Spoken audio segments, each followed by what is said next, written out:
April is World Autism Awareness Month, a month where we reflect and educate each other through conversations like the one we're about to have, exchanging helpful information as parents, as well as sharing the experiences of raising children diagnosed with autism.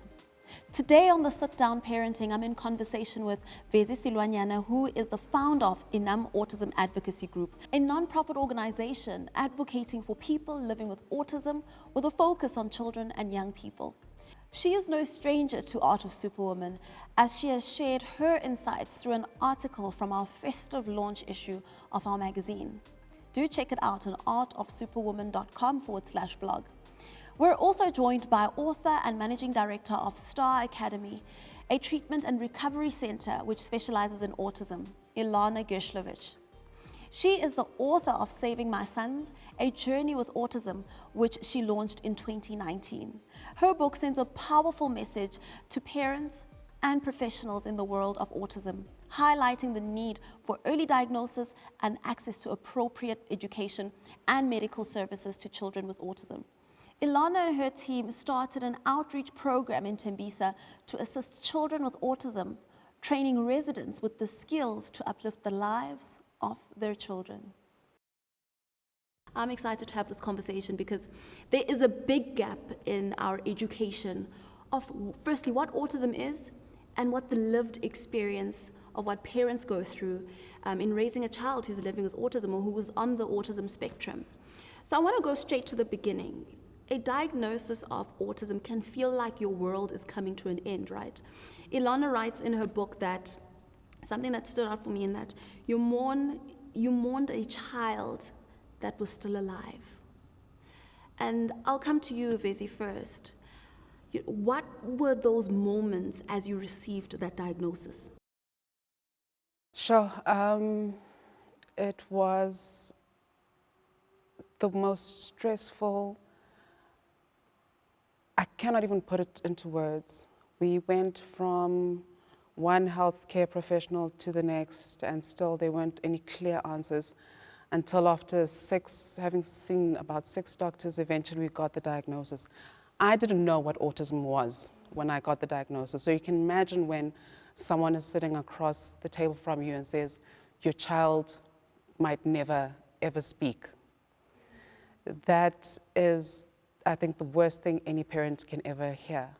So just going back to the quote that you just made reference to, I think it's very powerful because I too have gone through that. You go through stages of grief, and getting that diagnosis at the beginning was like, oh my goodness, I'm already mourning my child. Yeah. And Ilana, you mentioned how it took so long for your firstborn son, Vezi, to actually get the diagnosis. You write about it in the book. And at the moment when you got the diagnosis and then you watched how things unraveled throughout the journey, you mourned. Your process of mourning was a process, right? It was, and I will never forget the day I heard that word, autism. Our whole world fell to pieces.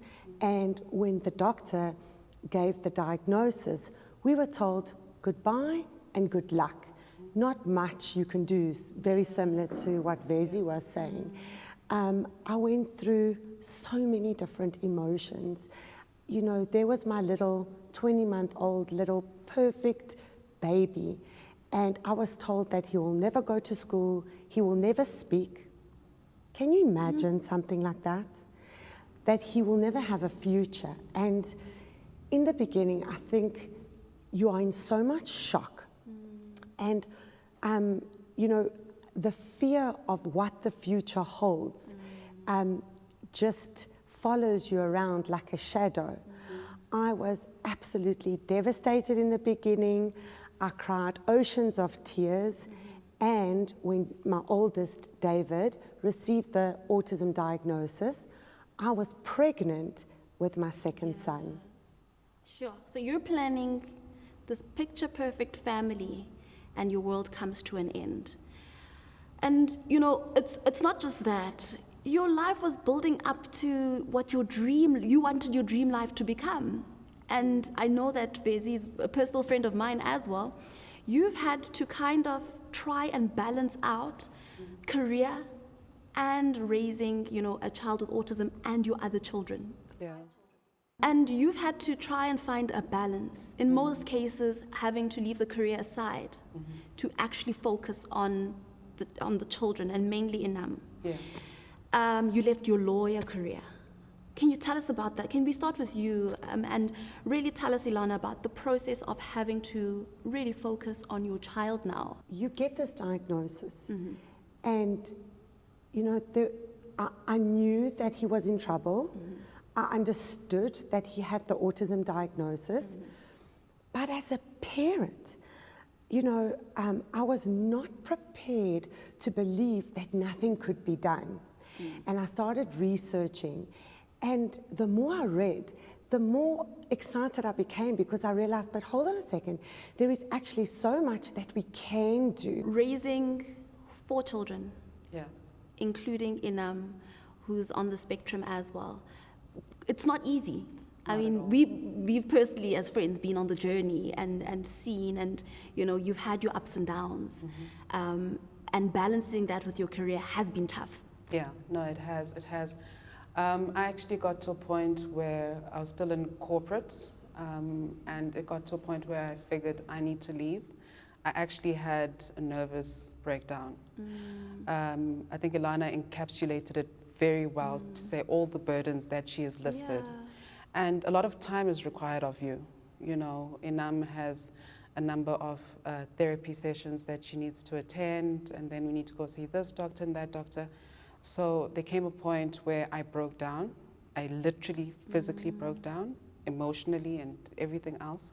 And that's when I realized that I need to pull myself out of the pressures of being in the corporate world and make time for my child. However, having said that, it is such a costly, I don't want to call it an exercise, but having a child with autism comes with huge cost and financial implications, which is what Ilana has already said. So trying to find that balance of, okay, I'm now leaving my job to look after my child, but then I need an income as well to be able to support this child. Absolutely, and it's tough because, it is tough. And I want to talk about the personal integrating a child with autism into the family. And I don't want to use the word accommodating, but because I don't have another word, but accommodating that into the dynamics of family is hard. You have the older, you have Inam, and then there's the last born. Yes, so I've got an 18-year-old, a 16-year-old, 8-year-old, and a 6-year-old. Yes. And Inam is smack bang in the middle. Right in the middle. Yeah, so I just, firstly, luckily enough, Inam is not severely autistic. She has her challenges. When her speech regressed at 18 months, and at some point she completely stopped talking, we had to get her siblings to understand what is going on, what it means. And then there were certain behaviors which, again, are not considered normal, like her rocking in her chair, flapping hands in front of her face, covering her ears, all of which I think we'll probably get to in terms of sensory issues, So we had to get the other kids to understand. And funny enough, Ilana, I was also pregnant with Zuki when I found out that Inam is on the spectrum, has got autism. So I think what has been important for us is to educate our other kids as much as we can so that they understand what is happening with Inam.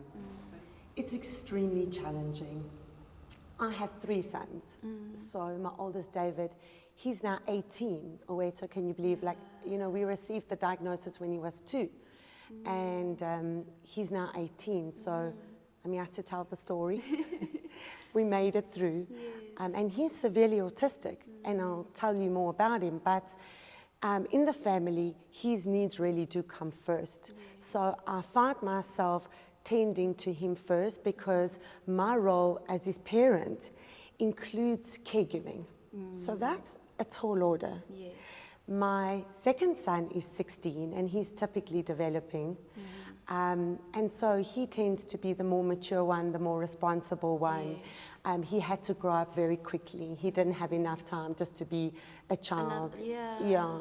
And he actually, when I was writing the book, he contributed a chapter. And it was so interesting because he said that I realized that my parents were fighting this autism battle. And I just couldn't be naughty at school. I knew that I had to succeed. I knew that I had to do well at my academics because my parents just couldn't take one more thing. And I want to come to the, according to the South African Society of Psychiatrists, a lack of awareness, appropriately trained professionals, and investment are 3 reasons why in South Africa and other low-resource settings, resources that can improve the lives of those affected by autism are mainly limited to those who can actually pay for them. And I want to come to you, Vezi, and start with you on this one. Can we talk about the realities of coping with the high cost of raising a child who is autistic? What has your experience been? And I know we've spoken about this quite a lot. There was an article that came out where a mom had actually changed their child who was autistic to a bedpost and locked them in a room. And it's usually, as a mom, you don't want to do that. You don't want to have to resort to that. I'm pretty sure, as I was reading your book as well, Ilana, I came across you spent a lot of money. You went to a lot of specialists. You had to pull a lot of strings to get David what he needed, when he needed it. And those are resources that a lot of parents really don't have. And, Vezi, you've mentioned how you and your husband have had to pull resources, places you don't know where you had to pull from to get Inam what she needed. So so there's a cost of now the food. There's a cost of therapy. I mean, I could list a whole lot of things and still not have room on my 10 fingers. So there are huge financial implications that one is faced with when you have a child with autism. But there's so many, a few marriages that I am aware of that have unfortunately fallen apart because of autism, having a child with autism. So we look at mom, I suppose mom is the primary caregiver, but there are a lot of dads also out there that are doing amazing work, or some who are still in that stage of total denial. Absolutely. Absolutely. I mean, Ilana spoke about in the book how you and your husband would take turns to go to a hotel over the weekend. That's lovely. I was like, really? To go rest. You need that. We were so exhausted because people don't understand that autism can mean that the child is not speaking, they're not eating, they're not sleeping, and if they're not sleeping, you're not sleeping. I want to go towards schools and development programs, right? This is important. Vezi and I have spoken about it. You wrote the article on Art of Support Women about finding the right schools and the development programs out there for children living with autism. Can you give us just an idea of what kind of environmental facilities to look out for when you are looking out for either a school or a daycare for your child who is living with autism? Can I start with you, Ilana? Can I stay with you? Absolutely. My advice to parents would be to check on where the staff received their training, what qualification do they have, what experience have they got. And I think it's very important that, as far as is possible, there should be very few kids in the class and a lot of teachers. So at Star Academy and with the programs that we offer to parents, it's one-on-one instruction. And the important point is that if you've seen one individual on the spectrum, you've seen one individual on the spectrum, and Vezi mentioned this as well. And so really, when you're walking into a big classroom of children on the spectrum, I don't know how the teacher can set a curriculum for one class.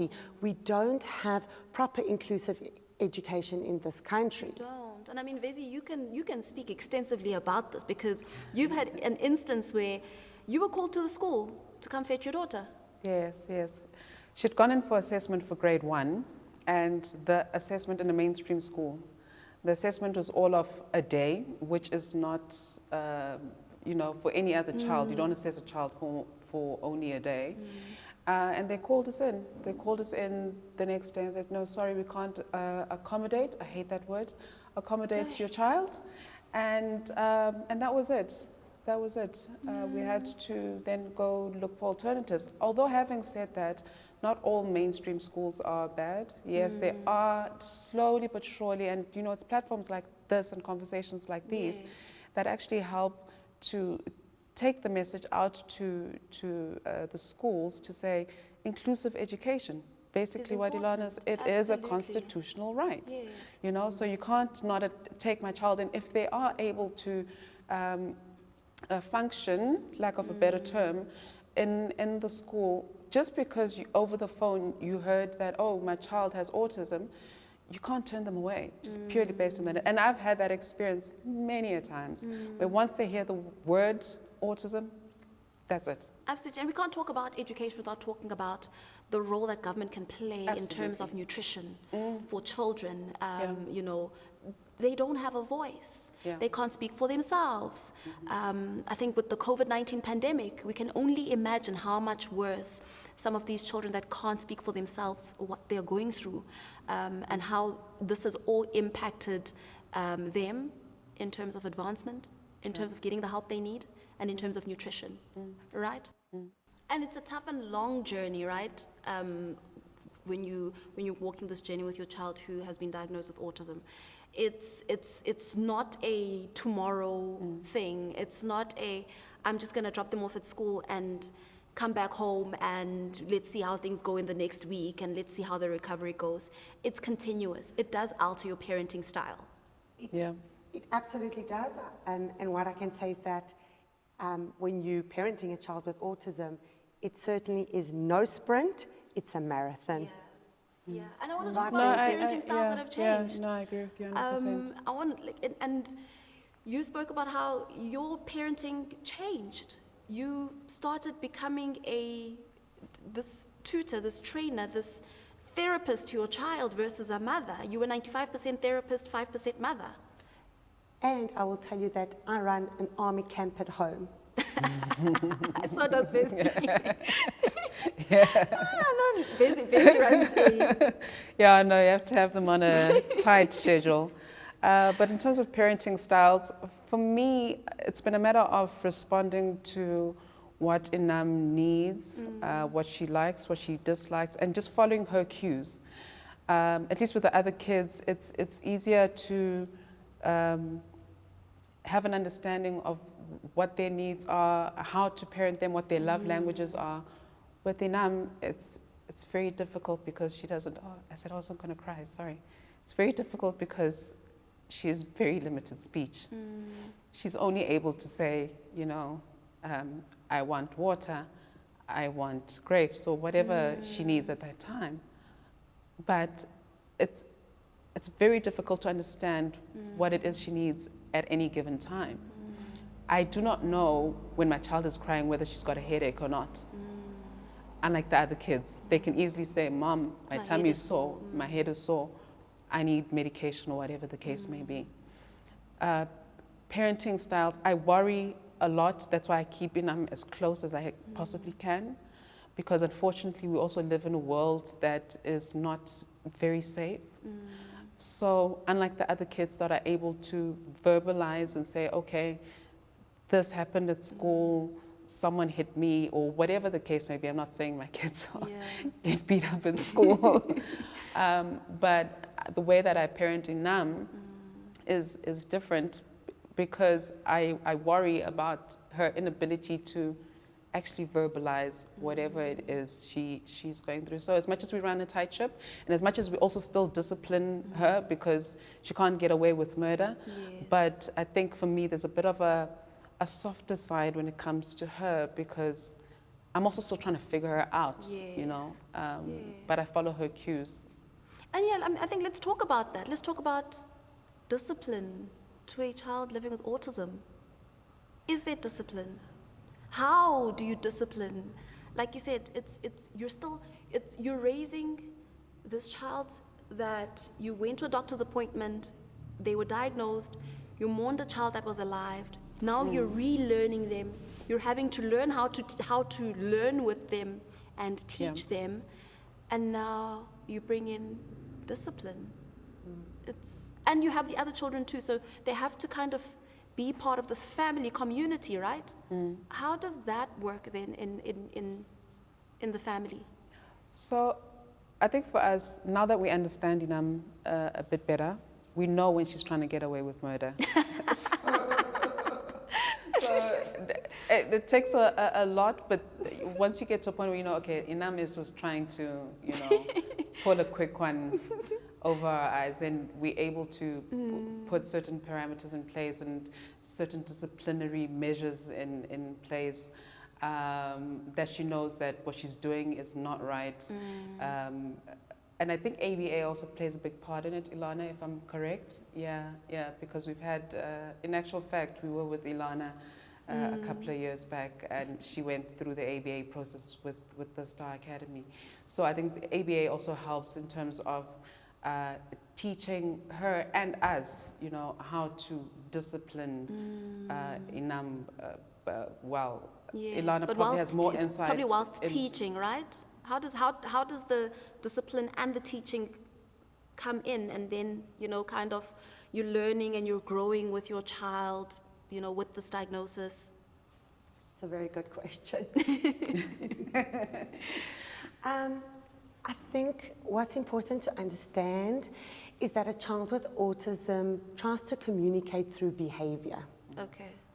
So imagine the kids who are non-vocal, non-speaking. I recently read facts about autism, and 41% of children diagnosed with autism are non-vocal. A child who's non-vocal is going to use their behavior to communicate their wants and needs. If you can't speak, imagine a 5-year-old who can't say, I want water, leave me alone, I'm hungry. What are they going to do to get your attention? They're going to scream, they're going to cry, they're going to throw themselves on the floor, they're going to spit, they're going to kick, they're going to bite you. They're going to use their behavior to communicate their needs. So when we talk about discipline, I want parents to remember that when you see your child having that massive tantrum in the shop, it doesn't necessarily mean that they're naughty. They're actually trying to communicate something to you. And I think that's what we, hey Vezi, as parents raising autistic children, have a lot of difficulty with. When are they being naughty, and when are they trying to communicate with us? When are they trying to communicate with us through their behavior? With David, I always kept this in the back of my mind, and sometimes, he would just be naughty. Yeah. And whilst we're still on that, I want to talk about how does having your child being diagnosed with autism affect mom? And where does mom find her voice and her healing in this process? So, can I start with you, Vezi? Sure. I want to be brutally honest. Please be brutally honest. Inam is 8 years old now. For the first 5 years, I think I was in denial. Oh, I know I was in denial. I put my head in the sand. I said, no, this can't be. My child cannot have this. And we'd go from one place to the next until get the same answer, When we went for initial assessment with the Star Academy, it was quite clear that, okay, she has autism. And where the honesty comes in is that post 5 years, then I started to accept it. So the 5 stages of grief. Yes. I started to accept it. But through that, I went through a lot of depression. And I got clinically diagnosed with depression. I am on antidepressants, and I'm happy to share that. For me, there's a lot of stigma around autism, around mental health, and I don't feel like parents should ever shy away from getting the help that they need, shouldn't be able to actually live their truth and say, this is what we're dealing with. Autism is a hell of a challenge. It really is. Look, it's got its moments, its beautiful moments, when you have great times with your child and the things that you learn from your child as well. But for me as a mom, it's been, sure, I can't even find the word for it. I really can't. And Ilana, I mean, you spoke about how a friend of yours said, do you not want to go to therapy? Should go to therapy? And you said, no, I'm not ready for therapy because I want to heal my child first. You're so focused on the research and the getting to the bottom of what your child was going through before you could go for your healing. Correct. It took me 5 years before I was ready to get the help that I needed. How I landed up getting the help was one evening we had a friend over for dinner, and he looked at me and he said, oh my goodness, what happened to you? He said to my husband, buy your wife some clothes. What's going on? Look, she's dressed in rags. You know, she looks terrible. Is everything okay? And when he left that evening, I took a look at myself in the mirror, and I realized in that moment that it was the first time I was actually looking at myself in the mirror in a very, very long time. And I did see a very different Ilana that I saw before the word autism rang through my ears. And in that moment, I realized that I needed help, but I was dressed in rags because I'm Jewish, and in our religion, you know, when you lose somebody, you go through a stage of mourning, and you're not, for the first year, you're not meant to buy new clothes. But I'd been mourning. But you've been dragging it for so long. 5 years. And in that moment, I realized that I needed help. And I could only get the help when I was willing to accept that help, you know, when I was ready for it. And I remember starting to see a psychologist and having counseling sessions, and he had a really hard time with me. He had What he needs to do. I was telling him, no, but my son needs to do this, and, you know, this sucks. And, you know, he was having a hard time. And one day he said to me, there was a light on the table, and he said, pick it up. I said, okay. He said, light the flame. And I did. And he said, now put your finger in the fire. He said, you feel that? And I said, I do. And he said, well, you've been telling me you're not happy, you're not angry, you're not sad, you feel nothing. And that's how I was. Right, Vezi, you feel numb. I felt numb for 5 years. And I used to say to him, I can't feel anything. He would say, how do you feel? I don't know what you mean, how do I feel? I'm not happy, I'm not sad, I'm nothing. And when I put my finger in that flame, he said, was it sore? Can you feel it burning? And he said, I can. And he said, well, then you can feel Ilana. I'll see you next week. And that was the turning point for me. I think in wrapping up, I want to come to you, Vezi. Can you tell us more about the awareness that Enam Foundation, the work that they're doing, and the awareness and the events that you've hosted in line with autism advocacy and awareness? Yes.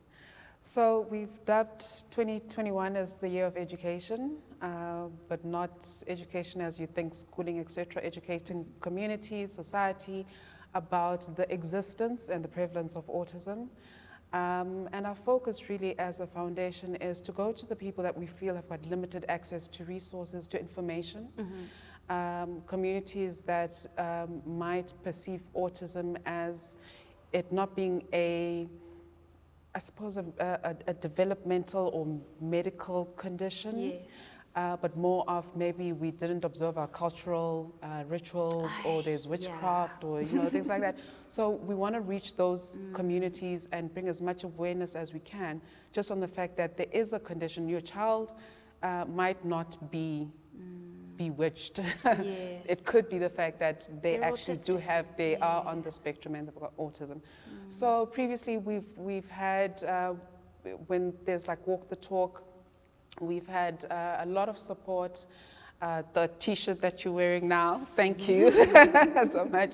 So we've got quite a bit of gear that is aimed at communicating the message out to the public, so that they're curious to, someone might just look and say, okay, autism, what is that?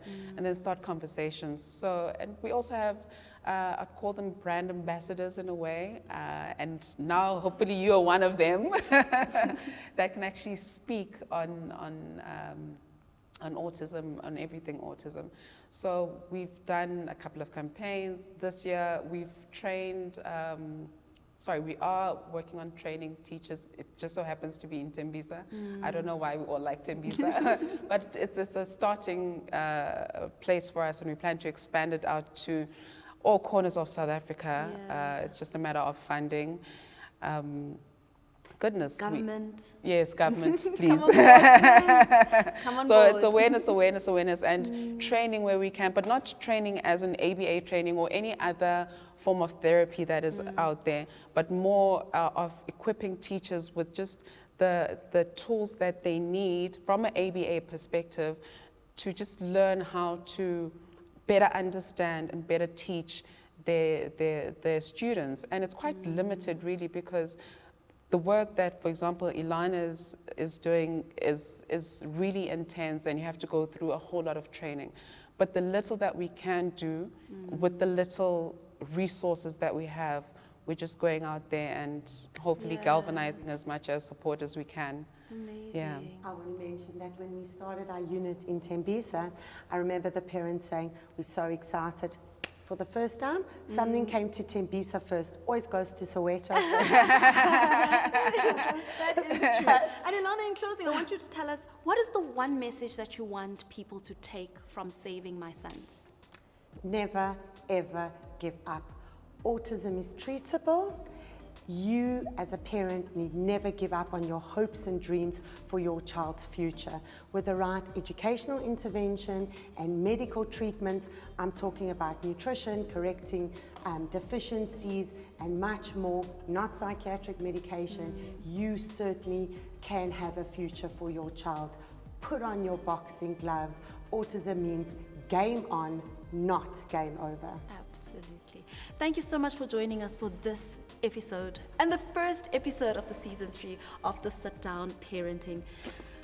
What a book, what an organization. Thank you, Vezi. So I'm wearing the autism t-shirt by Enam Foundation. Do get yourself one. Grab yourself the book, Saving My Sons. Amazing. These are amazing tools for you to carry on the advocacy for autism, because children living with autism and adults and humans living with autism are just like all of us. It's a journey, it's a marathon, it's not a sprint. Thank you for joining us. Until next time.